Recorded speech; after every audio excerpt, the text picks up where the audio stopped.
Let's discuss some specific techniques for accompanimental conducting. These could be used if we're conducting a concerto or a similar kind of solo. If we're doing musical theater, it could be an opera and we're accompanying singers on stage, or musical theater, Broadway-style shows where we're accompanying singers on stage. But they can also be applied to just ensemble music where there might be a small solo within the extended large ensemble piece. Some of the techniques we already know. Passive and active beats, for example, are very useful for us. And these can be used for passages where the soloist might be doing something, a cadenza, and the group is not doing much, perhaps literally resting or playing a sustained note, where we don't need to actively beat through every single pulse. We can just use passive beats and float through time, just for bookkeeping more than anything else. So people who are counting rest or sustaining notes know, okay, there's beat 1, beat 3, there's the next measure. And so we're just floating through time, not very conspicuously.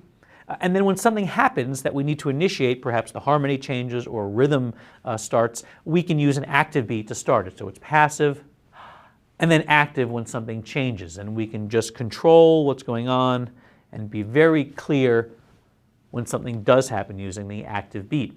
There are other versions of that too. We can just mark measures. This is when really nothing is going on, perhaps a sustained note, and we don't even want to show beat 1, 2, 3, 4, 5, 6, whatever it is. We just want to show the downbeats. We would mark the beats, and that's just simply with a very passive downbeat. It's just bookkeeping. If you're counting rest, there's might be a 4-measure cadenza in the soloist. Here's the first measure if you're counting. There's the second. There's the third. Could even be through a sustained note. You're sustaining through the first measure, through the second. Some people do it this way. Some people might do it this way. It really doesn't matter how you do it, as long as it's clear, not terribly conspicuous to the audience, and is passive, so it's not initiating any sound. A further version of that is to just simply stop conducting and say the next thing you'll see is measure 12. So if the soloist starts a cadenza at measure 5 and nothing else happens in the ensemble between measure 5 and 12, just say, all right, the next thing you'll see me conduct is measure 12. And then the ensemble is not worried about what's going on, and as long as you tell them in advance, things are clear. It's important that the soloist is comfortable in terms of their setup. Make sure that they have room to express freely, that they're on the side of the ensemble that's useful for them. If they're playing something rhythmic, they might want to be near some folks who play that same rhythm with them on this side of the ensemble. If there's a tricky passage for intonation or pitch, on this side, they might want to be near these folks. Perhaps they're just more comfortable on your left or right. Make sure that they see you in a way that's useful for them. Some soloists don't need to see the conductor at all. Many do. They want to just check in for pulse, for cues, and things like that. So make sure they have a comfortable soloist is going to be an effective soloist.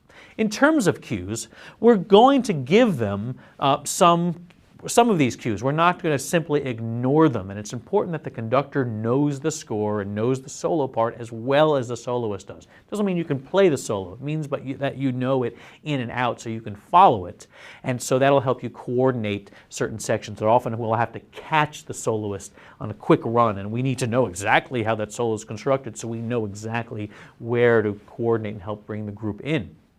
In terms of cues, we want to make eye contact and we want to breathe, but it doesn't have to be quite as exaggerated or formal as a cue might be for the rest of the ensemble. If an ensemble cue is this, it doesn't have to be quite that obvious for the soloist, although it can be. But sometimes the soloist just needs a bit of confidence, just needs a look over and some eye contact. That's when you come in, and it gives the soloist just the added confidence to play freely. There are other techniques that we'll talk about in other videos, but first I had a conversation with Tonu Kalam, the orchestra director here at UNC Chapel Hill, about his thoughts about accompanimental conducting.